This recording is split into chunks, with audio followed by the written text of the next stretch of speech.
Bárbara e Sandra assumindo aqui.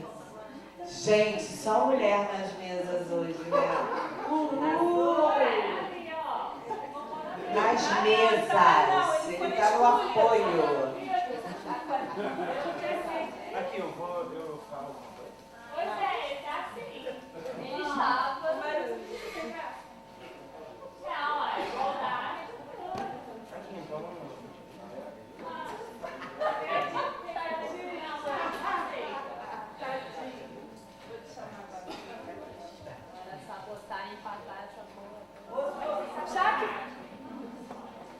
Já que vocês insistiram muito, convido para compor a mesa Marcos Gomes.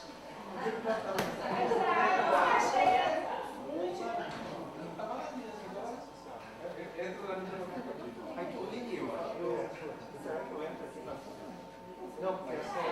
entra no debate. Bom, olha só, eu posso dizer o que eu ia falar e não vou falar mais. Né? Vou falar bem rapidinho. Quer que eu passe? Não, pode deixar. Bom, pessoal, desculpa que foi assim, o tempo foi curto de manhã, né? Eu ia rapidamente falar com vocês sobre o curso de Educação Ambiental que o Instituto Chico Mendes desenvolve. É uma das estratégias para enraizar a educação ambiental, não só dentro da equipe técnica do Instituto, mas também entre conselheiros e atores sociais participantes da gestão ambiental pública. Né? Então, esse curso é uma das principais estratégias nossas. E a pessoa que estaria aqui era o coordenador do curso até esse ano. Era o Cláudio Fábio, e a gente teve um problema na emissão da passagem aérea, acabou não conseguindo trazer o Cláudio Fábio. Agora, o Cláudio Fábio coordenou esse curso até esse ano, e esse ano nós assumimos aqui, Breno, Bela, eu e mais outros colegas de outros lugares do Brasil, nós assumimos a Alessandra Fontana e o próprio Cláudio Fábio. A gente resolveu estabelecer uma coordenação colegiada, até entendendo que o cenário político estava muito incerto para o ano que vem e talvez não fosse legal deixar uma única pessoa coordenando esse processo.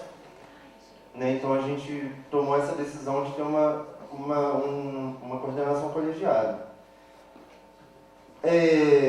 Então, só para falar para vocês, é um estilo de educação ambiental que pega só um pedacinho daquele mundo do campo da educação ambiental que Jaque trouxe, né?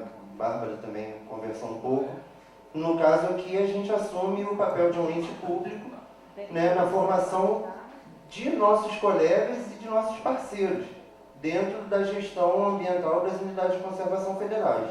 Né? Esse curso, então, ele primeiro olha para a missão institucional dos órgãos ambientais, que é proteger o patrimônio e promover um desenvolvimento socioambiental. E a gente organiza, esse curso acontece fisicamente no nosso centro de formação, que é a Academia Nacional de Biodiversidade, a Acadebio. Né? Essa estrutura física, a gente quis trazer para vocês, para que vocês conheçam e até busquem utilizar, porque é sempre uma estrutura que está sob ameaça. Né? Muitas vezes a gente já sentiu que ali é um centro de pensamento, de formulação de políticas, de formulação de ações práticas, né? E isso às vezes gera questionamentos ao próprio governo. Então, e essa é a função mesmo. Né? Então, o que a gente quer formar, a competência que a gente quer formar nessas pessoas... Aí, por isso que ontem, já, eu estou tentando ser rápido, mas ontem a gente até comentou aqui que desenvolvia uma educação ambiental mais voltada para adultos participantes das decisões, né, dos fóruns participativos da gestão ambiental pública. Eu falei das unidades federais, mas a gente tem incorporado unidades estaduais, secretarias estaduais, muitas associações da sociedade civil, né? O que mais? Se eu esquecer alguma coisa, você me fala. Mas a questão é participar das decisões, né? Influenciar as decisões da gestão ambiental pública. E aí a gente utiliza essas bases pedagógicas de entender os educandos como sujeitos do processo. Então, os educandos eles vão desenvolver o seu projeto de final de curso nas suas unidades, no seu território, com os seus problemas, né, ou as suas potencialidades, que eles entendem ser as prioritárias. E a gente sempre sugere que eles conversem com seus conselhos, conversem com seus parceiros, né, que não seja uma escolha individual o projeto de educação ambiental deles. O projeto de educação ambiental seja pactuado, conversado dentro das suas redes, dentro das suas redes de parceria. Né? Então, só rapidinho. E aí é que a gente tem aí alguns direcionamentos que são teóricos, mas eles precisam se rebater na prática, né? A gente conversou sobre a praxis, elas já falaram, da filosofia da praxis, que é uma filosofia de entender a prática e a teoria como indissociáveis, né? Elas estão se retroalimentando dialeticamente, né? Ontem eu até comentei, surgiu aqui um debate bem interessante ontem, eu vou dar uma resgatada, né? Algumas pessoas falaram, às vezes a gente fica muito na teoria na educação ambiental, e é verdade mesmo, né? Tem situações que ficam muito na teoria, ficam falando de coisas que não estão no dia a dia das pessoas, e também existe o outro lado, né? O pessoal que vai para a prática sem pensar direito no que está fazendo, sem refletir sobre as relações sociais nas quais elas estão imersas, estão mergulhadas, né? Então a gente foi conduzindo para uma ideia de que não adianta agir sem refletir, mas também não adianta ficar refletindo sem agir, né? Uma coisa depende da outra e está intrinsecamente relacionada uma à outra, né? E nesse movimento a gente procura entender as relações de poder na sociedade, entender que nas nossas redes tem alguns nós que são mais pesados e poderosos, outros nós que são mais vulneráveis, né? Então a gente procura trabalhar o contexto social de cada projeto, entendendo aonde estão as parcerias, aonde estão os antagonismos, né? Foi como o Jaque falou, tem alguns interesses que são totalmente antagônicos aos nossos, então não adianta querer dialogar com aqueles que não querem a participação social, ou que aqueles setores da sociedade que não estão interessados na conservação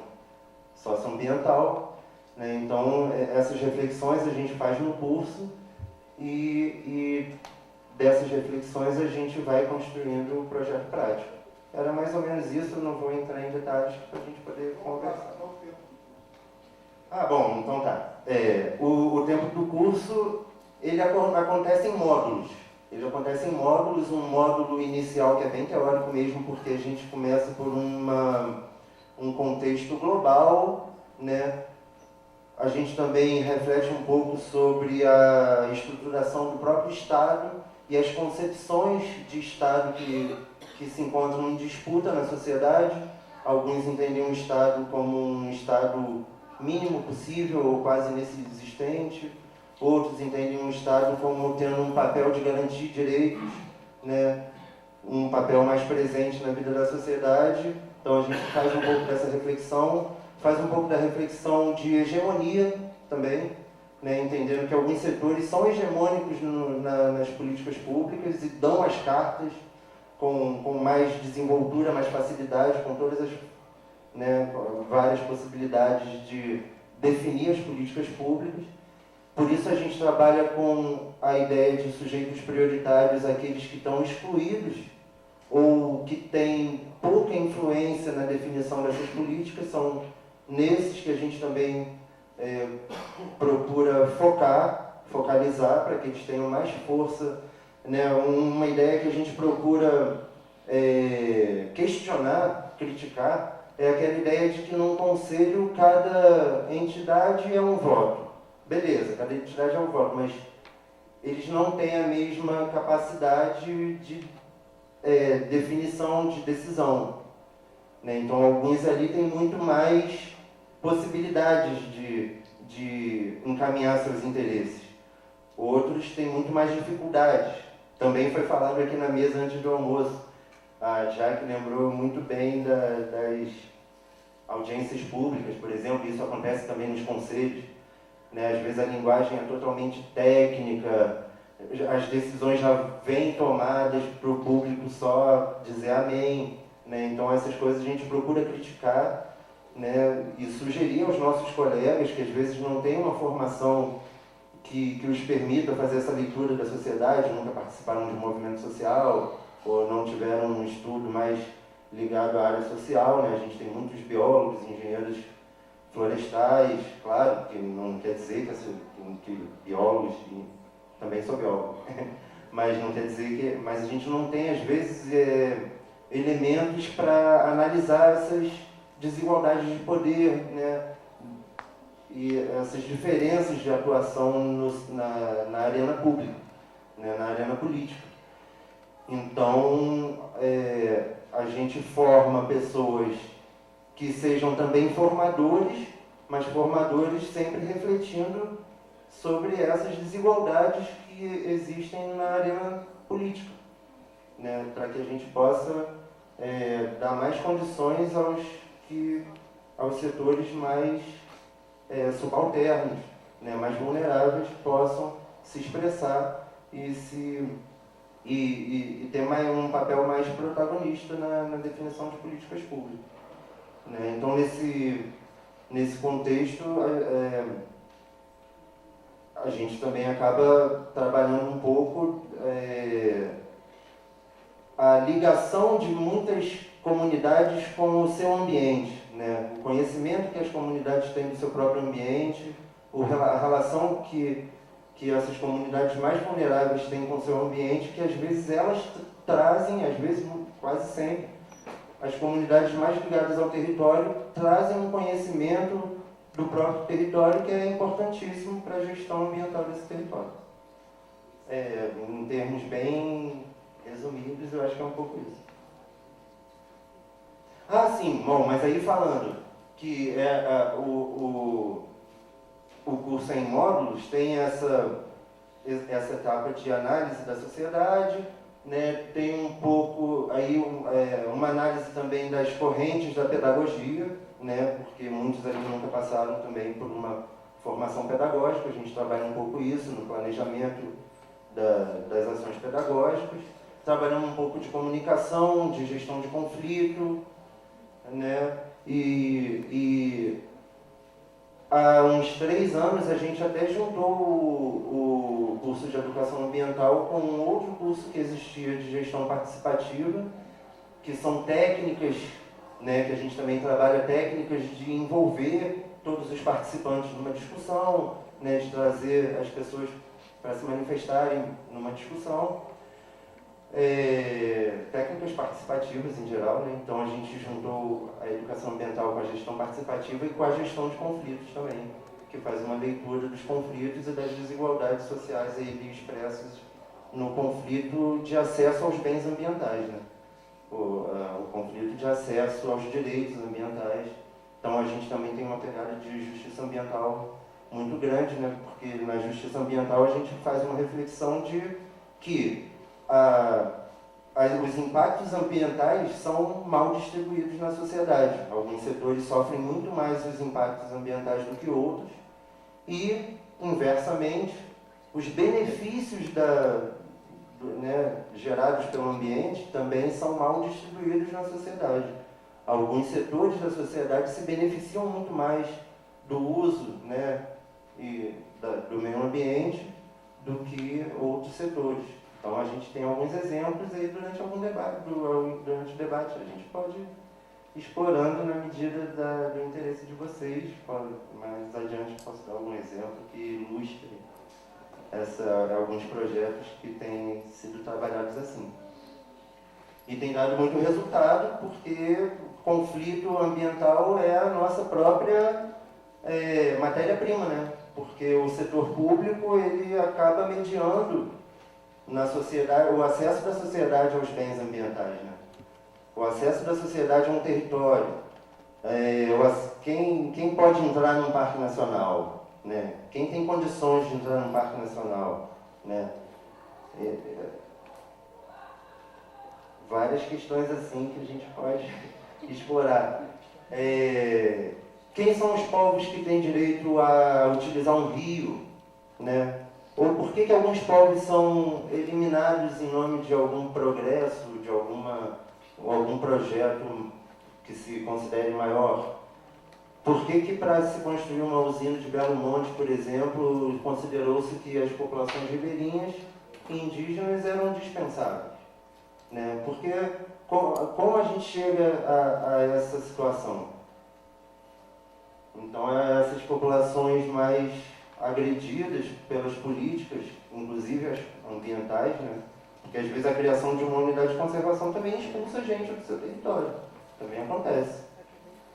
Eu já tive uma época que eu achava que a unidade de conservação sempre era uma coisa ótima. Mas hoje a gente sabe que a implantação de uma unidade de conservação pode gerar um impacto e até a expulsão, a perda de território, a perda de direitos seculares, às vezes. Então é nesse terreno aí complexo, né, como elas também já colocaram, que a gente se movimenta e procura trabalhar pedagogicamente a formação aí dos nossos colegas e de conselheiros, parceiros que atuam na gestão de áreas protegidas no Brasil. Legal? Você se junta mesmo aí.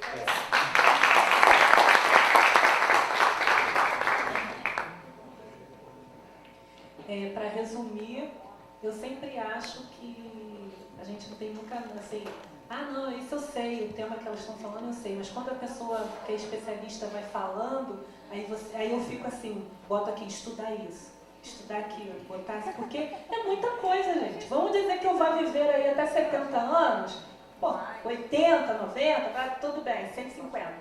Mas assim, não dá tempo de eu saber tudo, não dá. Então a gente tem que fazer o melhor agora, né?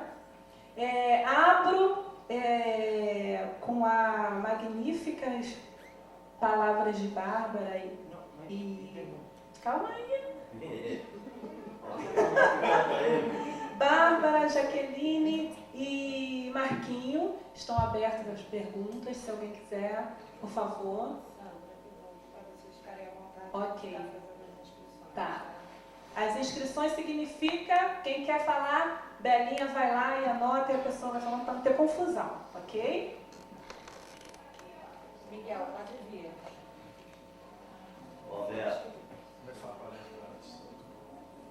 Bem, então, amigos, eu fui convidado para ir há uns anos atrás na Fundação, agora esqueci o nome, em Botafogo, ali perto onde fundaram a rede estadual de educação ambiental.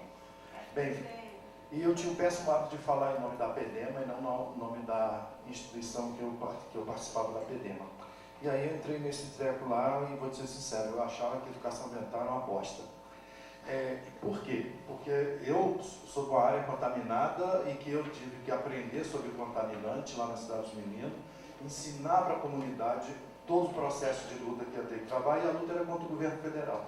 Então, para mim, a educação ambiental tem que ter um motivo, porque se não tiver motivo, não adianta, que não dá liga, não fala com o teu cotidiano.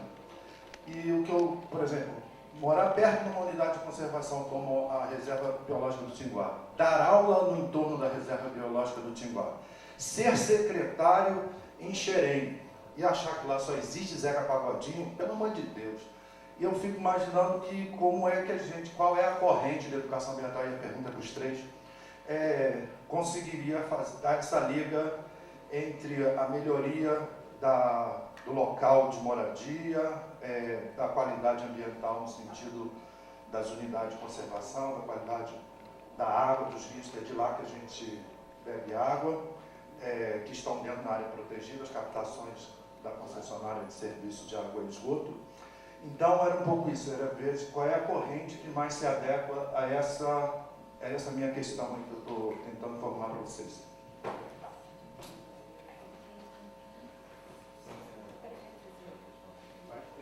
Prefere direto, né? Vamos fazer então junto a um grupo. Mais alguém?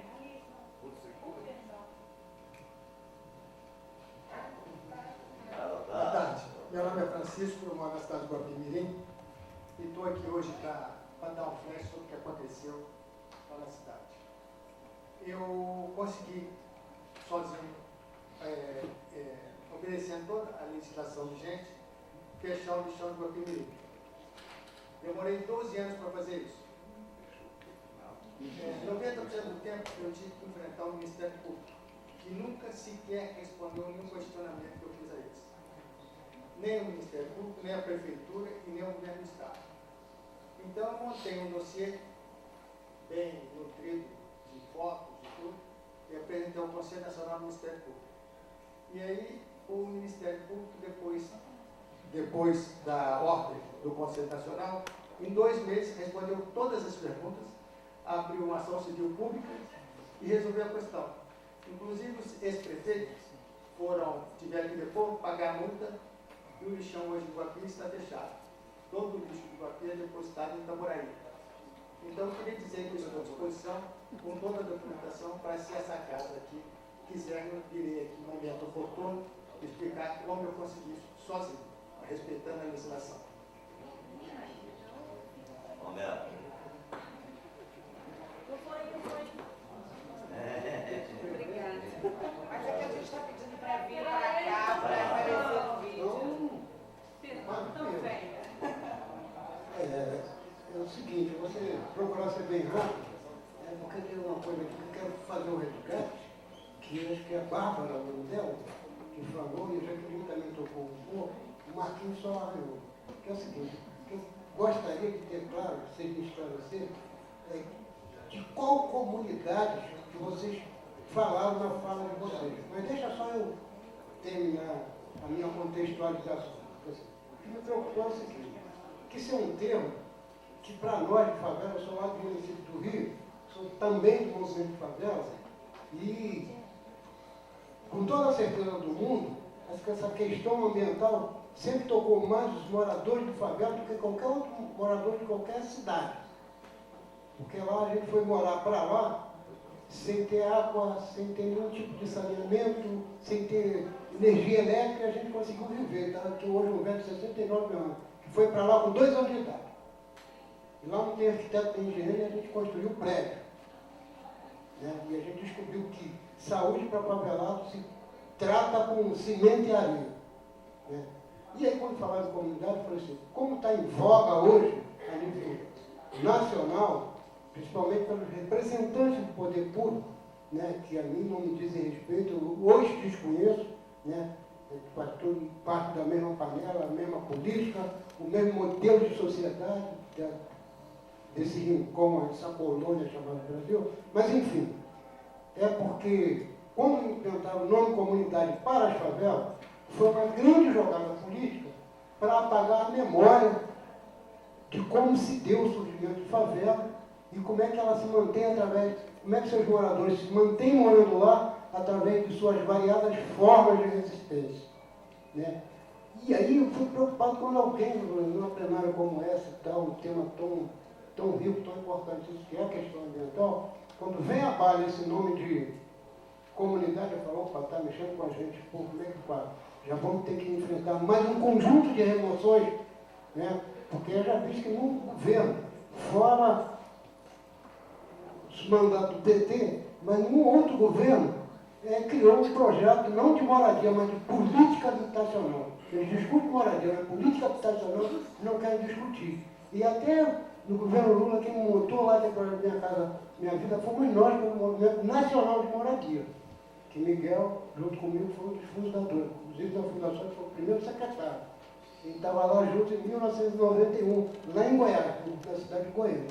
Então, a gente que luta pela manutenção da favela, não como dizer que está lá, mas exatamente o contrário, que através da resistência a gente conseguir dar a volta por cima e sem ficar usando essa verborragia tecnicista, né? Gostaria que vocês trouxessem algum tipo de explicação para dizer, é isso que vocês falam, comunidade está se referindo à favela ou não, é só isso.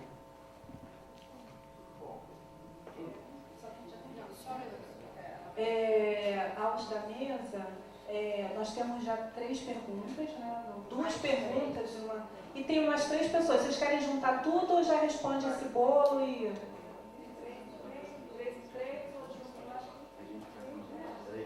Uma pergunta. Posso fazer uma? Sim. Para a mesa. Não, mas já vai. De 3 em 3, por favor. Tá. Me escreve então. Perdeu muito, né? Só me escrever. Miguel, né? Qual a corrente de educação ambiental? Eu acho que várias correntes de educação ambiental, se você quer falar de correntes teóricas, se aproximam dessa questão de trabalhar as territorialidades e as realidades locais. Eu sou freiriana, me aproximo, né, da cabeça da educação ambiental freiriana, de Paulo Freire, né, dos diálogos de saberes, da sistematização, né, dos saberes e das experiências. Eu creio, eu penso, né, que durante muito tempo tínhamos assim eu vou ser um pouco superficial demais, né, mas tínhamos um pouco de condicionantes para perceber que diferentes saberes, que não aqueles acadêmicos sistematizados, né, não tivessem importância, né. Na minha experiência, aí, de uma forma bem empírica mesmo, né, eu estou vendo hoje o contrário. Eu estou vendo hoje uma avalanche de críticas, né, contundentes, né, mas às vezes não pertinentes a todo um saber acumulado e construído na academia ou nos espaços, né, onde você tem a consolidação de conhecimento mais teóricos, né. Eu acho que o que falta mesmo é exatamente o diálogo de saberes. É uma roda, está lá, o povo de Xerém que tem a experiência, né, e tem a praxis, não tem só isso, tem a memória dos processos, e sentar com as pessoas que se dispõem de boa vontade, né, a tentar ajudar de alguma forma. Um exemplo, por exemplo, acabamos de votar, né, de aprovar o programa de desenvolvimento rural da cidade do Rio de Janeiro. E estávamos lá, alguns educadores ambientais da rede, você sabe disso, né? No momento da aprovação e no momento que iam ser escolhidos, né, os conselheiros da primeira gestão do Conselho Municipal de Desenvolvimento Rural. Nós estávamos lá para a nossa estratégia, REARGE, né, era qual? Era pautar a juventude da Zona Oeste da cidade do Rio de Janeiro nesse conselho. Essa foi a nossa estratégia. Não éramos nós irmos, né? Mas o que aconteceu? Aconteceu assim, que você construir uma política pública tem um formato, tem uma forma, né, uma escritura precisa, uma escritura que tem que ser aquela, porque se não for aquela, quando chegar nos jurídicos, vão cair. E aí aconteceu que alguns sujeitos sociais, ali naquele momento, o pessoal da aldeia Maracanã, algumas pessoas dos quilombos lá da área de planejamento 4, Jacarepaguá e planejamento 5, Zona Oeste, com toda aquela experiência deles, com todos aqueles saberes deles, com tudo que eles têm, eles não estavam conseguindo escriturar isso para que tudo aquilo que eles queriam, que eles almejavam, estivesse escrito na política pública. Aí entram os educadores ambientais. Quem foi que resolveu a parada? Quem foi que laçou o boi? Educadores ambientais, nós, engajados, né? Então, nós que estávamos lá, conseguimos sentar com aqueles diferentes e conseguimos, né, fazer com que os outros ouvissem, né? E aí ajudamos a escriturar exatamente aquilo que eles almejavam que fosse para a política pública, escrito naquele formato que deveria ser escrito para não cair na frente. Então, é um exemplo. Eu acho que tem que sentar e discutir, mas tem que sentar e discutir ouvindo. Né? Eu gosto muito das metodologias de sistematização de saberes e experiências, que estão desde a década de 60, 70, por aí. Né? Que nem os professores também. Todo mundo quer capacitar o professor, mas ninguém quer ouvir o professor. E aí, quando você está numa dinâmica, o professor começa a falar, o professor fala tanto, né? Quem já não ouviu isso? Ai, o professor só quer fazer catraca, porque ele nunca fala. Ele nunca fala. Ninguém ouve o que o cara fala. E, paradoxalmente, o professor, o saber dele, o saber da experiência, ele não é escrito. Tem N projetos para você fazer a escritura do saber. Então, o professor, ele tem nele, quem é ele professor? Ele tem o saber pedagógico, curricular, pedagógico, história, matemática, geografia, e o curricular. E tem o saber da experiência que tem que ser sistematizado por escrito.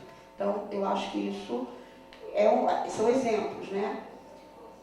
Com relação à questão do lixo de Guapimirim, parabéns, eu desconhecia essa história, muito parabéns, mas aí eu faço uma cutucação ao senhor, se o senhor me permite. O senhor tem cabelo branco, eu também, então eu posso cutucá-lo. Para que serviria a educação ambiental nesse momento? Porque o boi o senhor já laçou, mas para o boi continuar lançado, a educação ambiental seria muito bom. Por quê? Porque as novas gerações, a partir de dinâmicas e dimensões de diálogos intergeracionais, as novas gerações, daquelas territorialidades ali, elas vão continuar o legado do senhor, porque senão daqui a pouco o senhor não vai estar mais aqui e tudo vai se acabar. Então, para que serviria? Eu detesto esse cerne, para que serve a educação? Desculpa a palavra, mas a educação ambiental poderia ser o gancho para esse legado do senhor ser ad infinito. Né? Aí, não sei.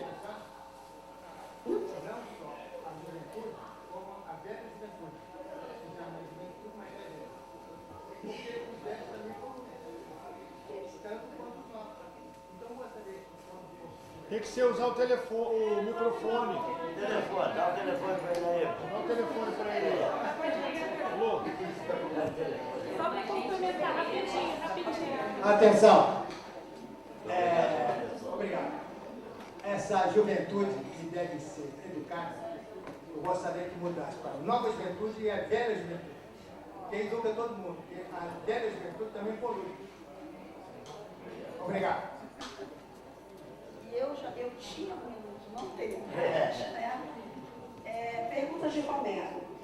Tu é da favela e eu sou do subúrbio, né? Então, assim, o subúrbio da cidade do Rio de Janeiro degradado. Eu morei no Pombal de Cascadura, se você conhece a cidade do Rio, né? Eu morei no Encantado, que é um bairro absolutamente degradado, que hoje só tem 4 ruas. E moro na Praça Seca, que é o primeiro bairro de Jacarepaguá, com toda a contextualização de subúrbio. Então, assim, eu não sou da favela, nunca morei em favela, mas eu acho também que no histórico da degradação permanente, contínua, no contínuo histórico da cidade do Rio de Janeiro, é um dos eixos de manipulação ideológica das elites e do poder, exatamente essa dimensão da divisão, somos favela e não somos favela, ou somos favela e somos subúrbio. Eu acredito que quando a gente começar a dialogar mesmo favelas e subúrbios, os subúrbios degradados da cidade do Rio de Janeiro, os subúrbios que acompanham a construção da rede ferroviária na cidade do Rio de Janeiro, né? O trem da Central do Brasil, que é toda aquela região da área de planejamento 3 principalmente, quando a gente juntar, porque os subúrbios também têm suas próprias comunidades e as suas próprias territorialidades.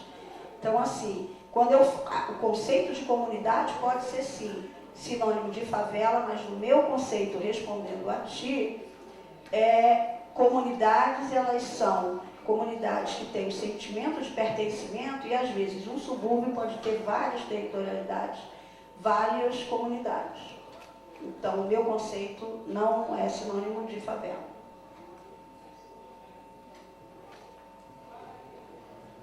Agradeço a pergunta. O Miguel está por aqui ainda? Ah, Miguel. Tá. Ô, Miguel, volta. Eu vou responder ao Miguel, então. Que ele traz uma provocação interessante, que eu acho que é um pouco de uma coisa que todo mundo acaba pensando em algum momento. Para que vocês estão falando que existe um tipo de educação ambiental, uma vertente, uma perspectiva, um direcionamento? É aquele papo que a gente olha para a academia e pensa, vocês ainda estão falando disso? Já mudou o governo e vocês ainda estão debatendo corrente, perspectiva, mas é um momento que é importante pra caramba a gente debater corrente e perspectiva. Porque quando a gente pensa, cara, não está dando certo a educação ambiental que a gente está fazendo agora. A gestão ambiental não está dando certo. O que a gente muda? A prática. Muda a metodologia. A primeira proposta é sempre mudar a metodologia, arrumar novas tecnologias, tem sempre alguma tecnologia nova, um novo instrumento, uma nova ferramenta que vai dar conta de melhorar aquele problema. A gente esquece de olhar para qual a raiz daquele problema. A gente não para pensar qual o que está desencadeando aquele problema. Então mudar a metodologia muitas vezes não vai mudar o resultado, porque você não está analisando de onde vem aquele problema. Então quando o Miguel traz a questão das correntes da educação ambiental, eu usaria um exemplo bem raso, assim, só para contextualizar. Uma educação ambiental conservadora trabalharia numa escola a poluição do rio. Olha, sensibilizaria para o caso que a Andréia trouxe também da menina que não se importa com a poluição da Baía de Guanabara. A pessoa simplesmente não se importa. E aí você faz um trabalho de sensibilização. Uma educação ambiental pragmática pensaria quais são as consequências, quem são os causadores, muitas vezes tendendo a culpabilizar a própria comunidade, que a comunidade joga lixo no rio, e pensando quais tecnologias podem dar conta de limpar, que é o exemplo que a Andréia traz também. Como é que a gente cuida da água? Tecnologia. Tecnologia para a educação ambiental pragmática, ela resolve. Na educação ambiental crítica, a gente vai virar e falar assim, calma aí, por que o rio está poluído? Quem está poluindo o rio? E aí quem vai trazer uma resposta bem legal para a gente é o Martinez Elier, que ele fala do ecologismo dos pobres. Muitas vezes a educação ambiental, quando não reflete sobre os sujeitos que estão ali interagindo, vai culpar justamente o que está sendo afetado, que é o cara que mora na beira do rio. Então você vai falar que o rio está poluído por quê?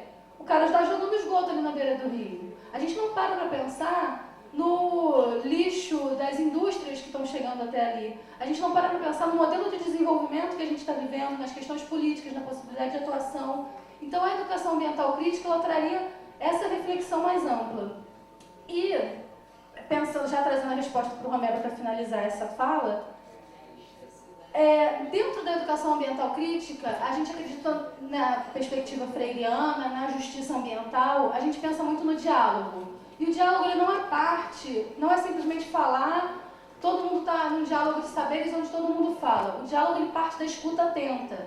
A escuta atenta é quando você ouve o outro plenamente.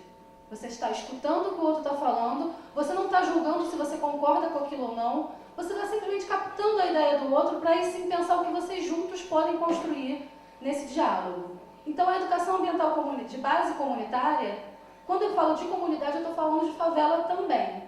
Estou falando de favela, estou falando de quilombo, estou falando de beira de rio, estou falando de agricultor, estou falando dos movimentos sociais da América Latina. E por que eu estou falando de favela? Eu não estou falando de uma educação ambiental que vai chegar na favela e vai falar para a favela, olha, a gente veio aqui fazer coleta seletiva, vocês precisam cuidar do lixo de vocês. A ideia é outra. A nossa ideia de educação ambiental de base comunitária é perguntar para o senhor Romero, o que é educação ambiental para vocês? Como que vocês conseguiram cuidar até hoje da comunidade de vocês? Quais foram as estratégicas, mesmo sem política pública, que fizeram vocês manterem todas as árvores de pé, que fizeram vocês cuidarem do lixo, que vocês conseguem ter uma saúde ambiental mínima aqui, de acordo com os saberes de vocês? Então, a educação ambiental de base comunitária passa por esse lugar, do diálogo com o outro e de aprender com o outro, e não de levar uma resposta pronta para o outro. Então, quando a gente pensa nessas vertentes, é pensando nessas raízes. Quais são os nossos objetivos e a partir de onde a gente fala? É da comunidade, é da favela, é do território? Que território que a gente está com os nossos pés? Então, agradeço a pergunta e passo para o próximo. Então, sobre as correntes, eu também estou concordando com as duas aqui, como a gente trabalha na seguinte perspectiva. Existem muitas tipologias, né, que classificam aí educação ambiental de vários tipos, assim, assado. A gente trabalha muito com essa que a gente vê 3 grandes macro tendências, né, muito baseada nos ambientalismos aqui do Martins Allier, né, que fala e no educador ambiental Felipe Lairargues, que também fala de 3 grandes macro tendências, macro correntes. O Lairargues, ele ensina pra gente assim, vamos ter cuidado de não fechar as portas de diálogos aí, ou não carimbar um rótulo que torne o diálogo inviável e excludente, né? Agora, de qualquer maneira, como a gente já conversou ontem, não dá para ficar em cima do muro e dizer, não, eu sou tudo, não, peraí, tudo, pratico tudo. Então a gente tem que pensar um pouco qual é a alma do nosso projeto educativo. A gente faz essa análise dos 3, né? Que seria um, assim, mais preservacionista, entendendo que o ambiente é aquilo que está longe do ser humano. O ser humano é um ator que destrói, é um ser destruidor, que está contaminando tudo. Então, aí esse costuma ter uma educação ambiental que é sair da área urbana, ir lá visitar um parque e idealizar aquilo, mas sem pensar muito, né, o que acontece na minha vida mesmo, na minha cidade, na minha rua. Tem essa aí, a educação pragmática, como ela falou, né? Muito ligada a um ambientalismo da ecoeficiência, que acha que todas as, né, que a questão é técnica. Se a gente conseguir grandes técnicas de reciclagem, de tratamento de esgoto, a questão está resolvida. E aí a gente não pensa na distribuição social dessas técnicas também, né? E de onde está vindo essas técnicas? Está vindo da sociedade, como a gente vai ver daqui a pouco aí, tecnologias sociais? Ou são técnicas impostas? Ou é só uma questão técnica, não tem questões políticas? Então a gente se coloca na grande corrente crítica freiriana, a gente fala das 3, mas a gente assume o nosso lugar. É a educação ambiental crítica. É como tu disseste, Miguel, para pensar na tua comunidade sempre, né?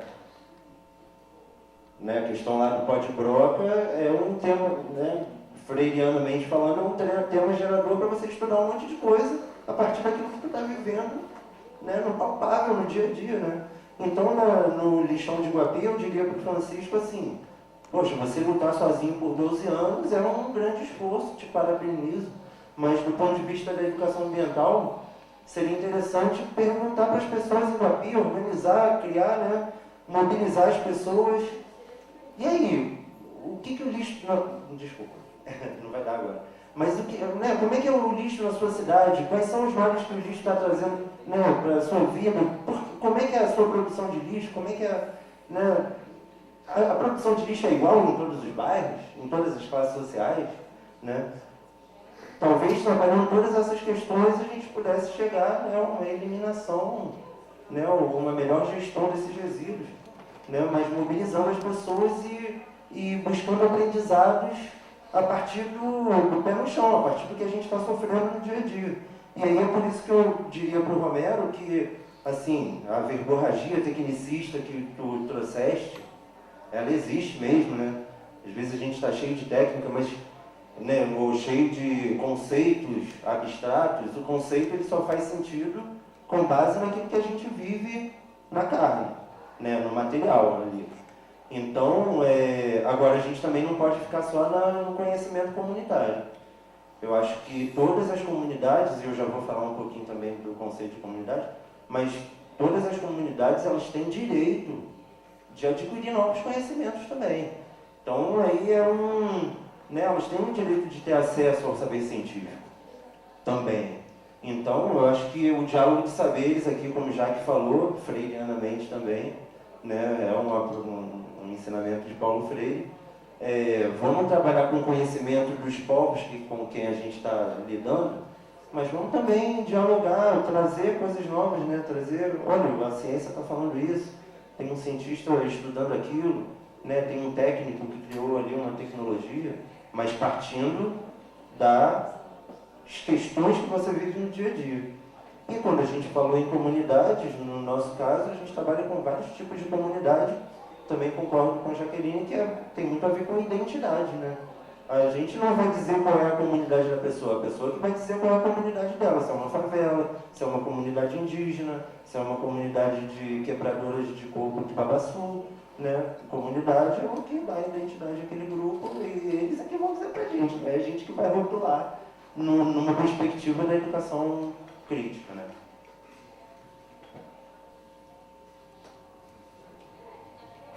Gente, a gente tem aqui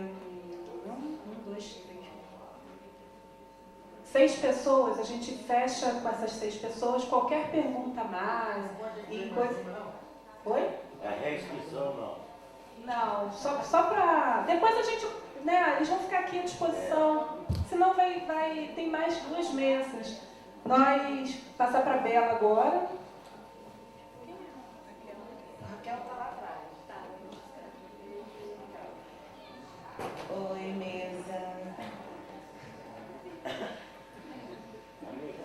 Oi. Não, na verdade, assim, eu acho que eu vou trazer uma coisa que vocês já falaram, mas que a gente falou muito agora na hora do almoço, e eu gostaria de trazer para a plenária, né, que é essa questão da produção científica, né, que a gente vive, inclusive, aqui no parque, né, as pessoas que produzem saber e como que essa divulgação é feita, muitas vezes, para pessoas que seriam meros receptáculos, né.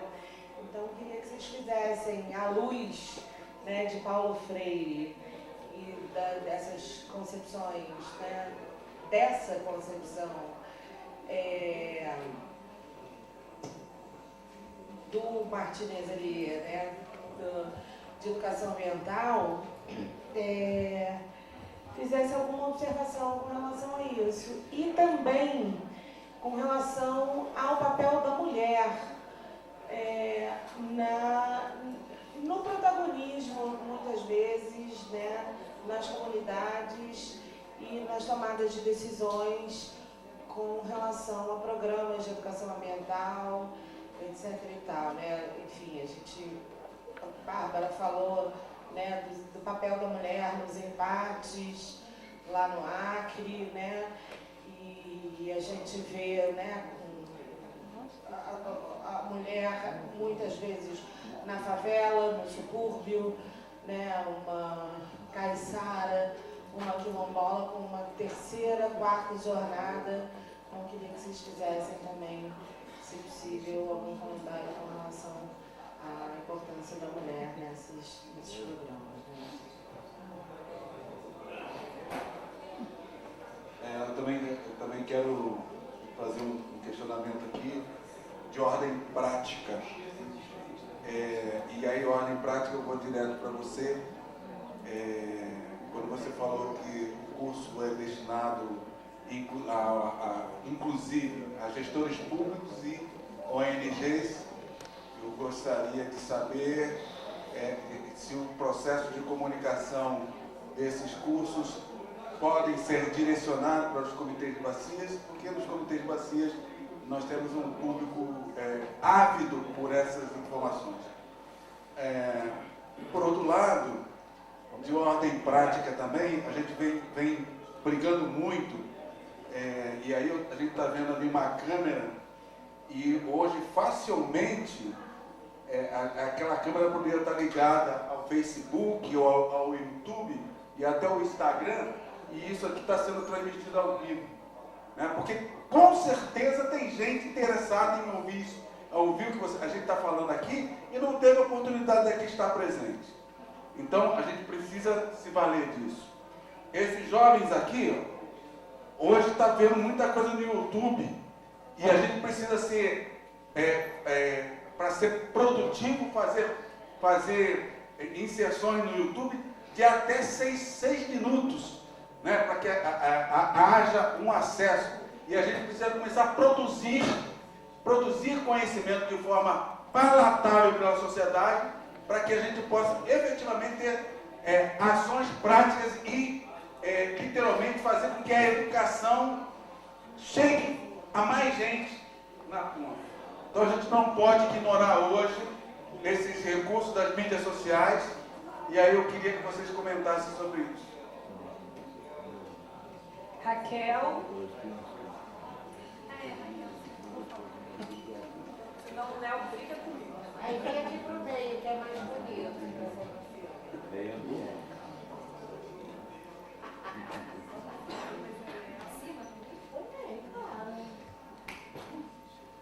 Então, ontem eu trouxe a questão de que tinha de ação prática em educação ambiental. E eu falei que a gente falava muito, falava pouco de prática das comunidades que vivem isso mesmo. E hoje, aproveitando a mesa, né, de educação ambiental, eu queria colocar, primeiro contextualizar. Eu sou de Teresópolis, mas tenho um sítio no interior que faz limite com o município de Sumidouro. E no início do ano, eu entrei com um projeto numa escola de educação, um projeto de educação ambiental. E esse projeto é de conscientização para a preservação da floresta local e formação de comunidade de aprendizagem.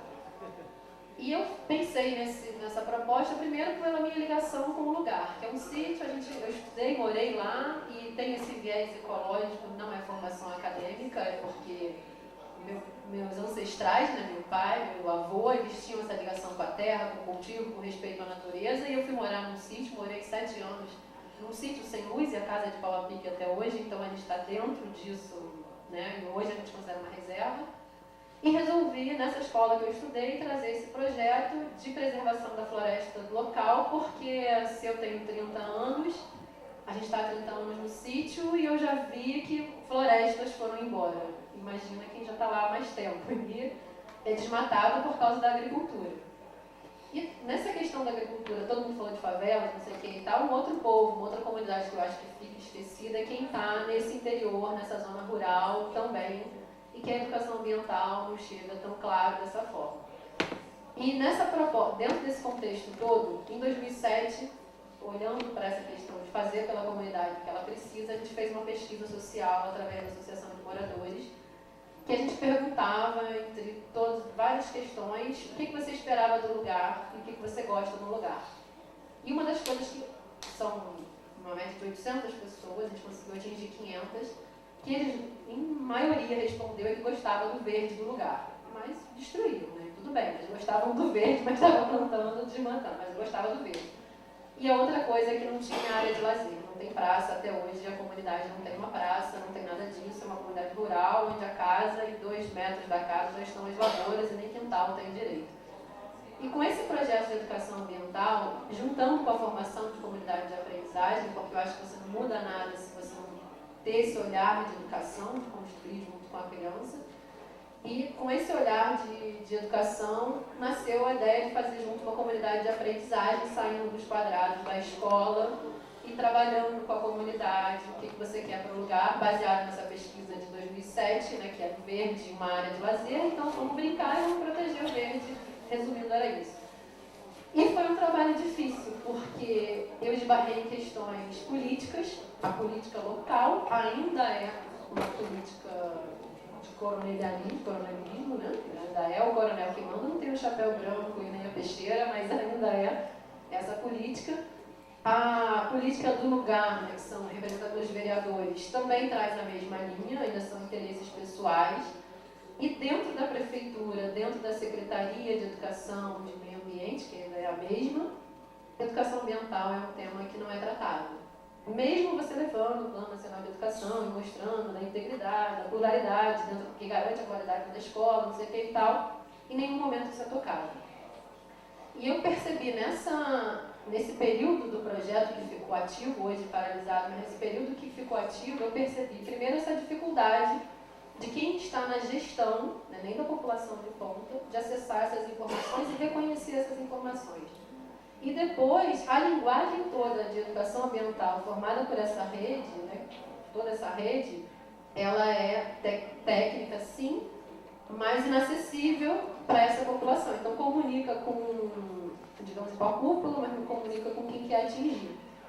Então, além de querer colocar essa questão, de trazer isso e questionar isso, né? Como é que, com a experiência de rede, uma experiência de um curso de formação e com um grupo que faz esse monitoramento, o que pode ofertar de ajuda, de parceria, para a gente poder atingir? Porque pessoas como eu querendo fazer, com certeza tem, em vários lugares, mas como que a gente pode usar esse suporte, não só assim na troca de informação, mas na prática, em ações que de fato, não digo de irem lá e fazer, mas como orientar, como fazer, como trazer. E uma das minhas ideias de estar apresentando aqui é trazer a Sumidouro, é trazer essa escola de Soledade, né, que é o bairro onde a gente tentou, de uma população de mais ou menos 800 moradores, trazer essa questão para estudos de caso, para exemplos, para não ficar rodando sempre em cima dos mesmos ambientes.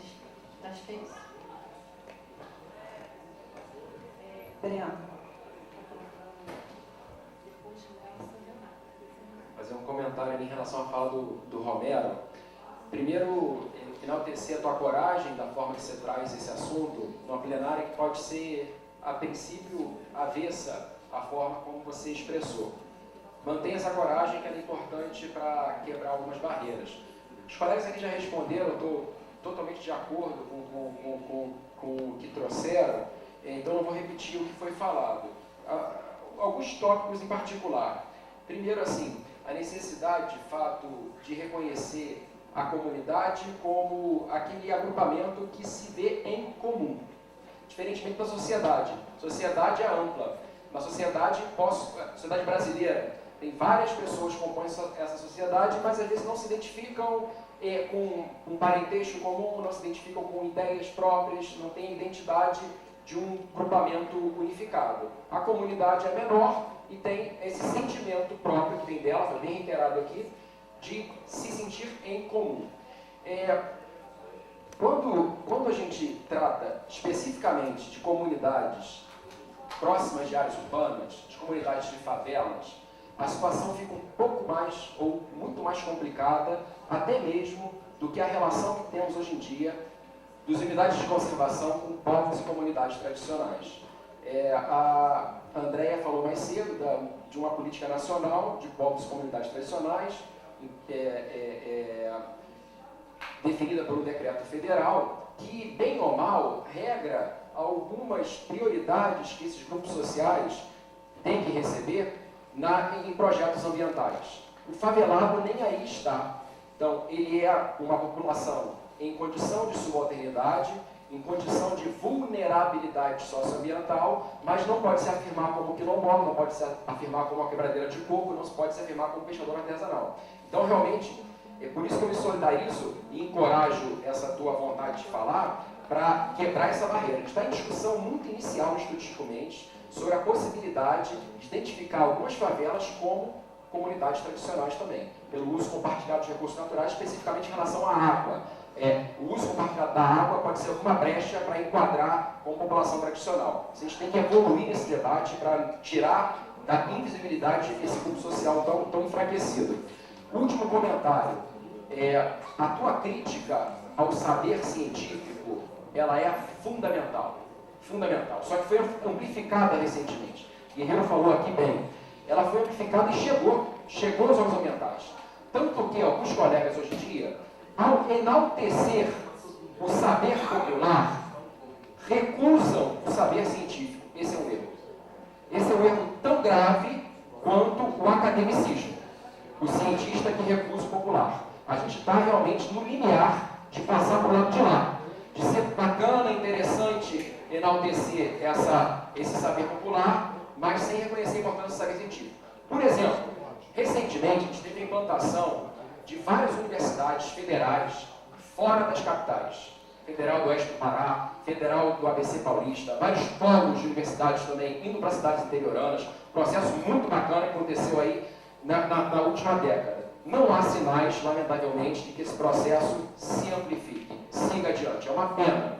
Mas, fazendo referência ao curso da academia que a gente trabalha, que o Marquinhos apresentou aqui, foi de grande satisfação para nós, instrutores do curso, ajudar na formação de uma pescadora de Alagoas, uma mulher pescadora artesanal de Alagoas, é a primeira da família, a primeira da comunidade dela, a se formar como socióloga na Universidade Federal de Alagoas. Então, esse caminho, que é o caminho do pesquisador se aproximar do saber popular, tem que ter o inverso. Da comunidade também poder se formar, cara. Se graduar, mestrado, doutorado. E para isso, se a gente critica o saber científico, tem uma dificuldade. Então, é um convite para a gente identificar a necessidade do saber científico, ele sistematiza, ele ajuda a luta, ele ajuda as lutas ambientais. Agora, é fundamental que a gente perceba que são necessárias políticas públicas de ampliação da oferta de ensino superior para essas comunidades em condição de vulnerabilidade.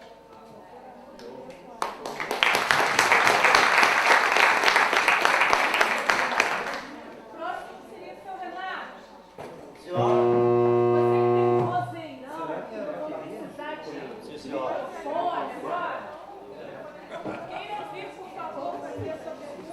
Senhora. Gente, só uma informação, a bateria ela já está sendo providenciada. E enquanto isso, o Ivan está tentando providenciar outro microfone.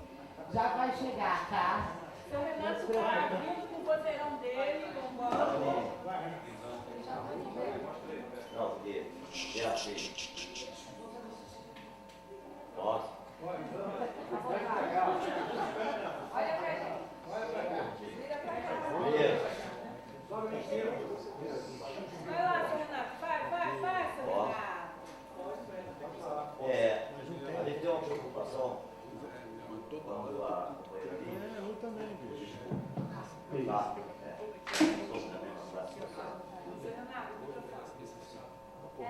Alô, valeu. Então, assim, a gente busca. Seu Renato, apareça no filme. Seu Renato, deixa ele todo mundo conhecer. Seu Renato, fala, por favor.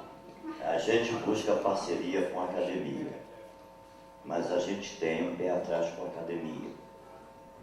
Quando ela vai no campo, rouba o nosso saber, o nosso fazer, sistematiza e não nos devolve.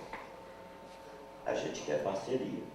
A gente não quer ser roubado na nossa forma de fazer e no nosso saber. Se houver parceria, bem-vindo à academia. Agora, a direção política das ações é da nossa gente. Vocês vão nos assessorar com conhecimento científico. E a gente quer, sim, estabelecer um diálogo participativo. Não quer que vocês venham nos ensinar de uma forma de monólogo impositivo. Parceria a gente quer, mas nesses termos. Obrigado.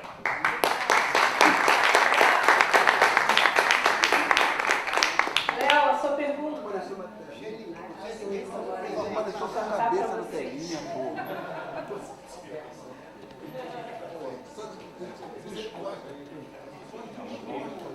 Oi.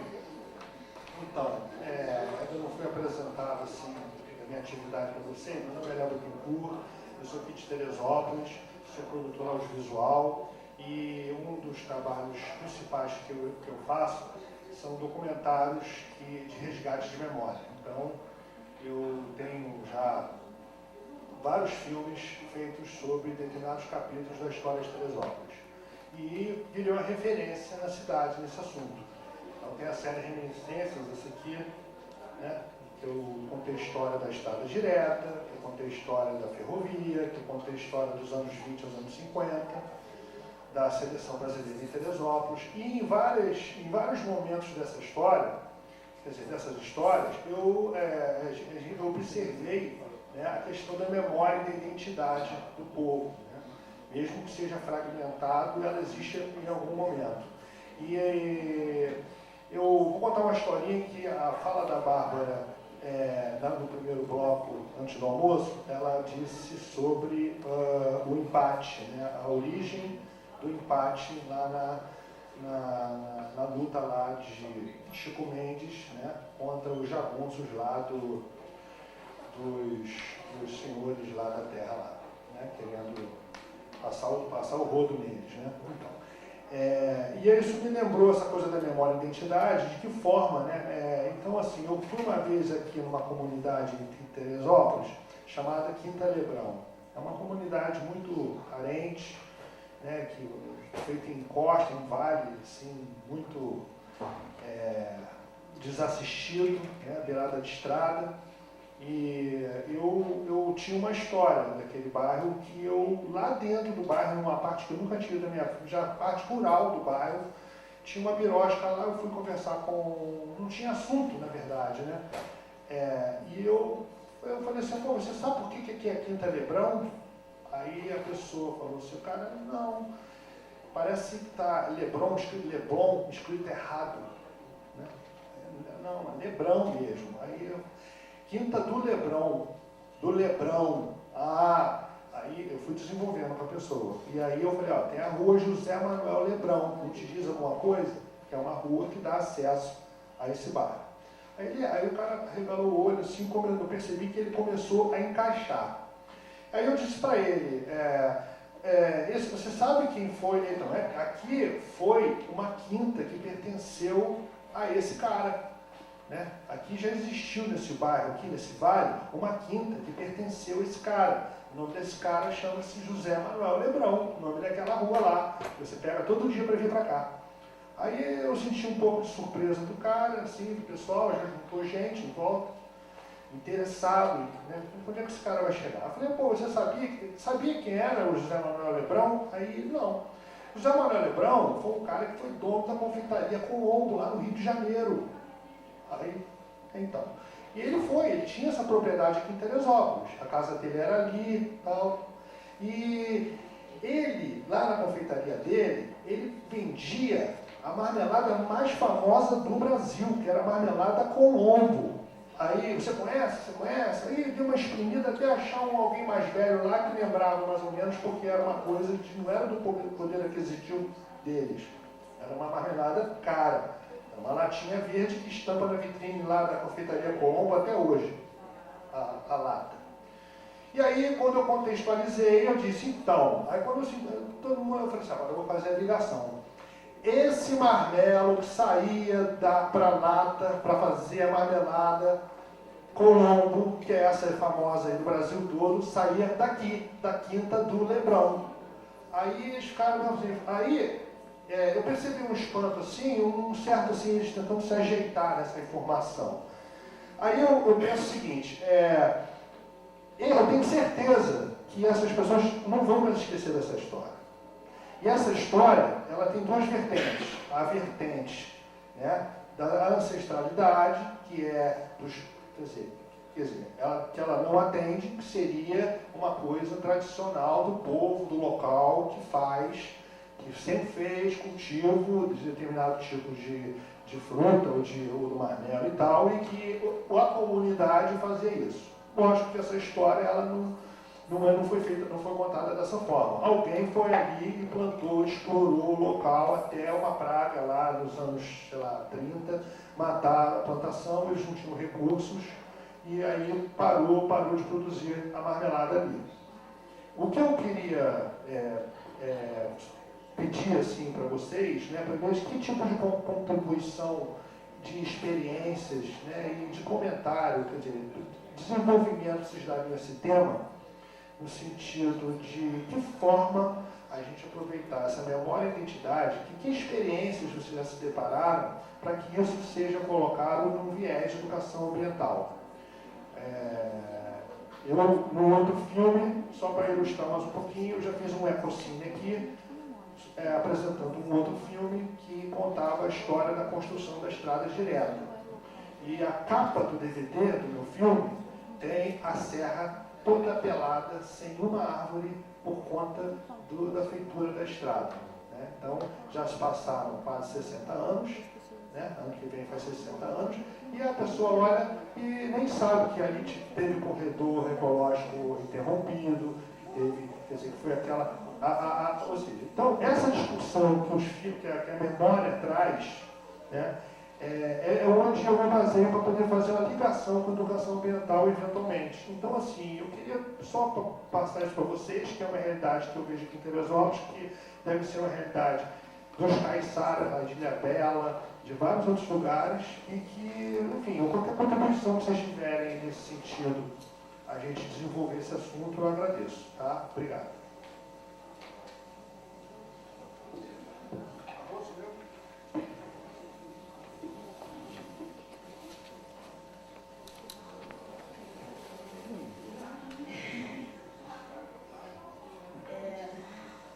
Bem, eu não sei se vai dar para responder tudo, porque senão a gente vai atrasar muito a outra mesa, né?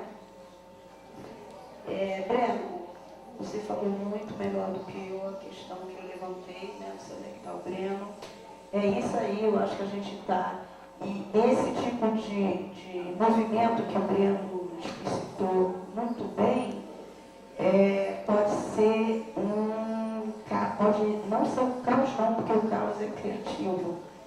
Pode amplificar a barbárie que está, né, aos nossos pés. Né? Então, assim, não é hora de realmente você bater, né, tocar bem o saber científico. É hora de você trazer a ciência engajada, porque também não é todo saber científico, né? A ciência engajada e colocarmos num patamar de diálogos, né? Dialogar para resistir, porque é isso que a gente vai ter que fazer a partir de algum tempo, né? Não vai ter como. Como resistir à barbárie anunciada? Os saberes populares têm respostas, os saberes científicos têm respostas, os saberes técnicos têm respostas, os saberes alocados nos novos meios de comunicação têm respostas, mas a gente só vai existir se a gente sentar todo mundo junto. Renato, muito bom o que o senhor Renato falou, também não sei onde é que ele está. E eu cito um exemplo, por exemplo, né? Existe um senhor chamado Miguel da Silva, que durante anos lutou contra o pó de broca na sua territorialidade lá. Ele foi convidado um dia para nós todos, convidado um dia para assistir, né, uma discussão. E toda a entrevista que ele deu de boa vontade, né, para uma pesquisadora de renome, né, estava lá na tese de doutorado desta senhora, que infelizmente, gente, esqueceu de colocar o nome da fonte. Ah, meu Deus, ninguém sabia a fonte de todos os saberes que ela colocou na escritura do doutorado dela. Então, o senhor Renato está com bastante propriedade, porque eu vivi isso, né? Léo, os historiadores ambientais, né? Educadores ambientais que namoram a história ambiental fazem isso que você está comentando, né? Trabalha a questão a partir do diálogo socrático, em vez de você responder, você faz outra pergunta para a pessoa chegar ela mesma ao conhecimento que ela tem, que é o diálogo socrático. Sócrates fazia isso, né? A Bárbara utiliza o conceito de escuta atenta, né? Eu uso, que é a mesma coisa, enfim, similar, escuta sensível, do Barbier, que também faz isso. Então, eu acho que seria interessante você procurar esse povo que trabalha com história ambiental, história oral, e que também são educadores ambientais, e depois eu posso te passar as referências. Eu estou falando, mas não sei nem onde que ele está. Eu posso passar, porque tem gente, tem educadores ambientais em Minas Gerais, na Universidade Federal de Rio Preto, por exemplo, que trabalha exatamente nessa ótica. Eu acho que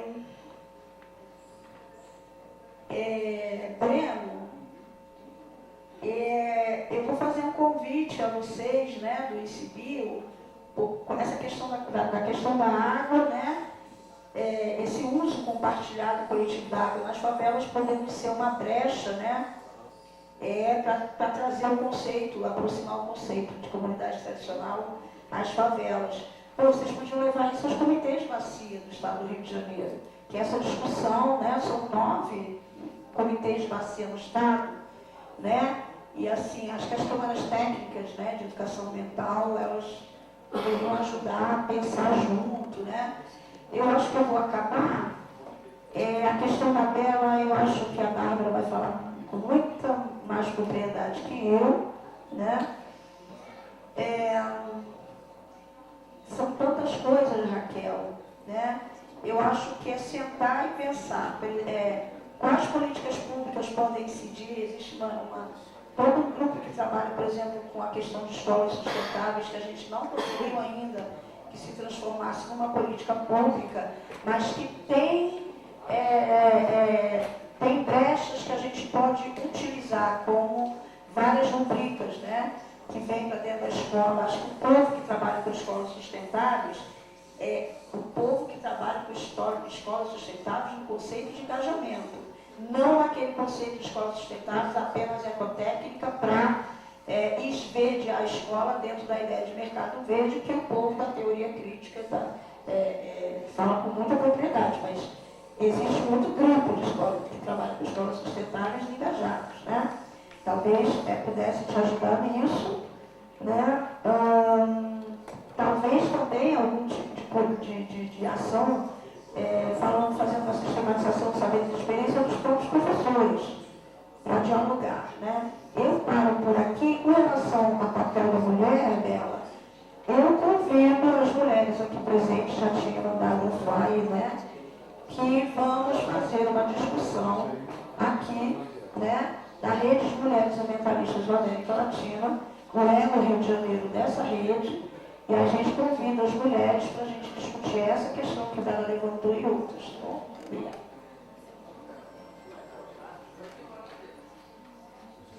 Eu vou responder ao Nelson, que me fez uma pergunta diretamente sobre as organizações que têm acesso ao curso do ICMBio.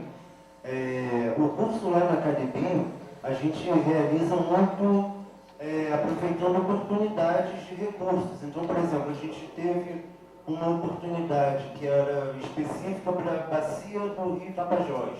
E aí fez uma específica para aquela região.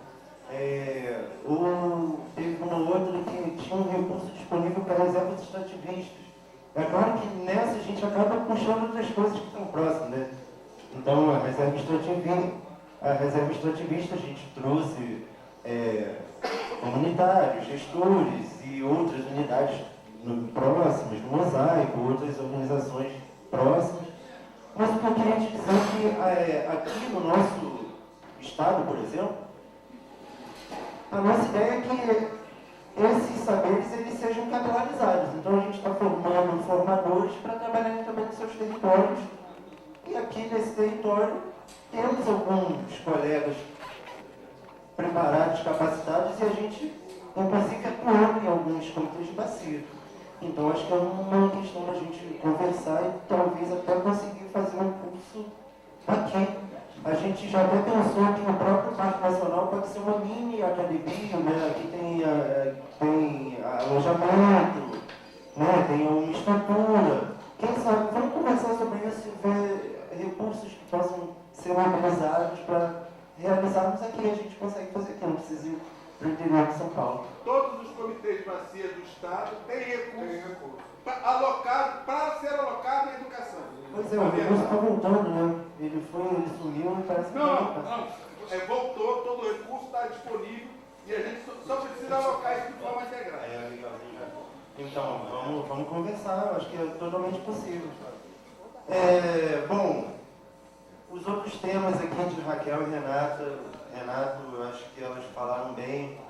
E daqui a pouco o Thierry vai falar um pouco de uma experiência que nasceu de uma interação entre comunidade, academia e órgão ambiental.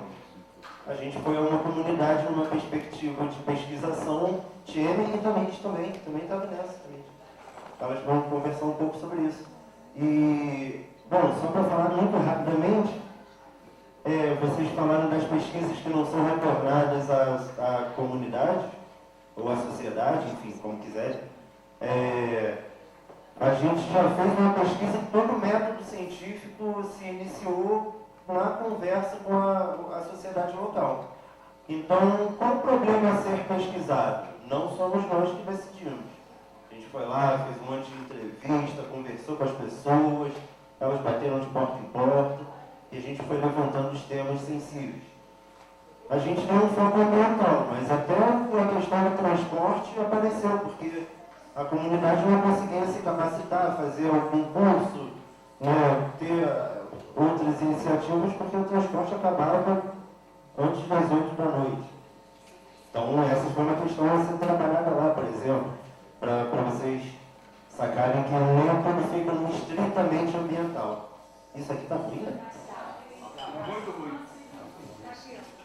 Não briguem comigo, eu fiquei para comprar uma outra agora com a caixinha. E tá chegando, gente. Então essa pesquisa foi uma pesquisa que já começou feita em conjunto com a comunidade, as hipóteses eles é que levantaram, a forma de resolver e estudar o problema eles é que levantaram junto conosco, trazendo, a gente foi levando a contribuição do saber científico. E agora elas vão contar um pouco aí do que está acontecendo agora, que as coisas estão fervilhando e acontecendo na prática no saneamento, que foi o tema mais palpitante lá. E nesse processo a gente levanta a memória também, que foi uma pergunta de Léo. A memória e a história levantaram para a gente entender quais são os processos sociais que levaram, que conduziram ao problema ambiental que eles estão vivendo agora. É um problema de saúde, de ambiente. Então, a memória é acionada para a gente ver como é que foi essa história, como é que era antigamente o bairro, né? Como é que ele foi mudando, por quê, quais foram os processos que aconteceram para levar a um bairro sem saneamento, né? Então, a memória a gente acaba utilizando assim. E para Bela, assim, sobre o papel da mulher, eu vou falar sobre o papel do homem. Eu não... Que tem papel. E o homem tem papel. E é o seguinte, gente, eu acho que para nós homens a questão é a gente saber identificar criticamente que a gente está numa sociedade machista, uma sociedade patriarcal. Então, quando alguém vem dizer que não, mulheres e homens estão disputando em pé de igualdade, isso é uma mentira, uma falácia para esconder realmente a opressão sobre a mulher, e o papel do homem é se solidarizar com isso, enxergar essa desigualdade nas relações e ajudar a lutar junto por uma sociedade mais justa. Eu acho que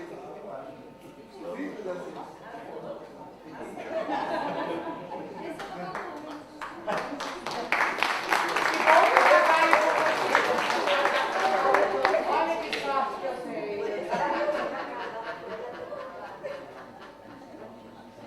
Para tentar responder, tentar organizar um pouco tantas perguntas, tantas ideias, contribuições que já vieram, eu pensei em ilustrar com o caso da água no Guapiaçu, que é onde pisam meus pés, e foi o que eu estudei. Então, pegando o gancho do Breno, do Renato, da galera toda que trouxe contribuições, do Léo, no caso do Guapiaçu, o que a gente descobriu é que existia uma educação ambiental de base comunitária. Como que os agricultores, onde querem construir uma barragem, lidam com a questão da água? Na beira de uma unidade de conservação, eles fazem a gestão da água de forma comunitária.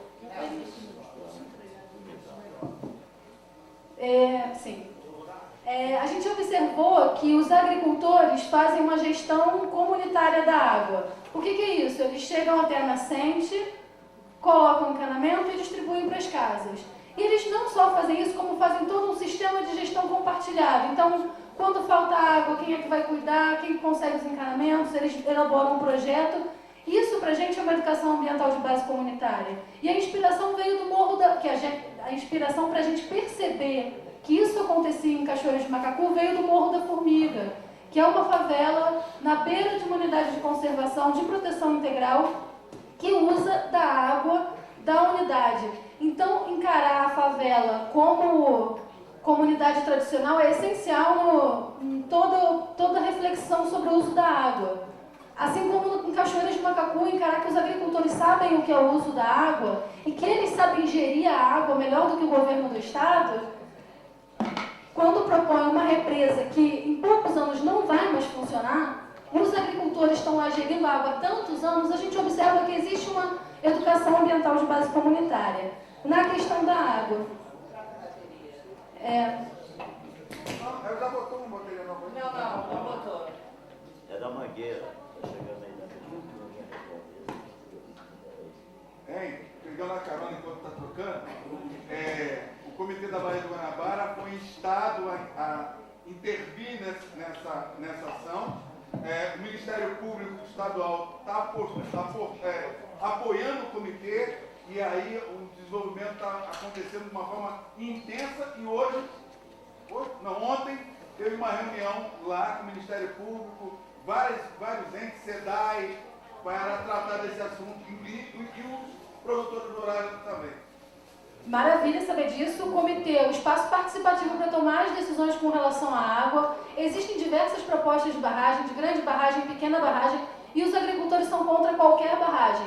Então a participação deles nesse espaço é o que a gente vê como uma qualificação do controle social também. E respondendo ao seu Renato também, o que a gente, na academia, na verborragia tecnocrática, a galera da universidade já começou a reparar que isso é feito. A universidade, ela se fundamenta, toda ciência se fundamenta no extrativismo de saber. A ciência, a base da ciência é pegar o conhecimento da comunidade, fingir que ele nunca existiu e que o conhecimento é da academia. Então a gente parte desse reconhecimento. A universidade fabrica conhecimento com base no saber popular, tirando a referência. E já tem um conceito para isso, extrativismo de saber. Então, eu trago mais uma contribuição, que é relacionado à produção científica, que a Bela pergunta. Quando o retorno da pesquisa de um doutorado chega até a comunidade, como que ele chega? Mesmo que haja o retorno.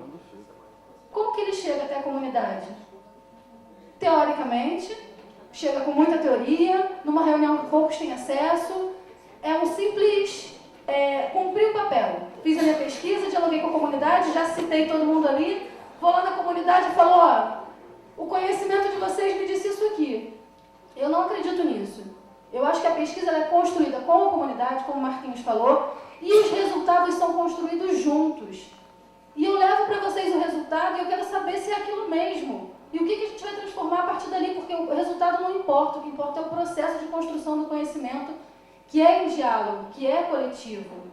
Então, para finalizar, Raquel, boa sorte, siga nisso, porque é muito fácil estar na academia, é muito fácil criticar quem está na prática, como a gente estava conversando com a Jaqueline. Quem está na prática devia estar fazendo assim, o movimento social podia estar fazendo isso, podia estar fazendo aquilo, mas quem é que está todo dia no território? Então, assim, pensando em todo esse diálogo, fechando um pouco, a gente vê as mulheres à frente, você é um exemplo disso, pensar nos espaços participativos, ocupe espaços participativos, observe o comitê, identifica quais são os conflitos que estão acontecendo nesse território. No gancho do Léo, qual é a memória desse território? Qual é a ancestralidade que permeia ali? Já viveram indígenas? Existem quilombolas? Existe conflito? Quais são os conflitos que estão ali? Isso vai te fazer desvendar uma outra educação ambiental. A educação ambiental ela precisa ser desvelada, ela precisa ser encantada e reencantada, para que num momento como esse a gente consiga ter um diálogo rico como esse, que parece que não vai acabar, porque a vontade a gente daqui a pouco abaixa e começa a gente já pensar aqui, caramba, mas é isso que a gente está falando, como é que a gente olha para frente agora, como que vai ser esse diálogo, sabe? Então, boa sorte, agradeço a atenção de todos vocês, a todas as perguntas super pertinentes. O que não tiver sido respondido, pode chamar a gente para conversar, que vocês já viram que pela gente esse assunto não termina. E só agradeço. Muito obrigada.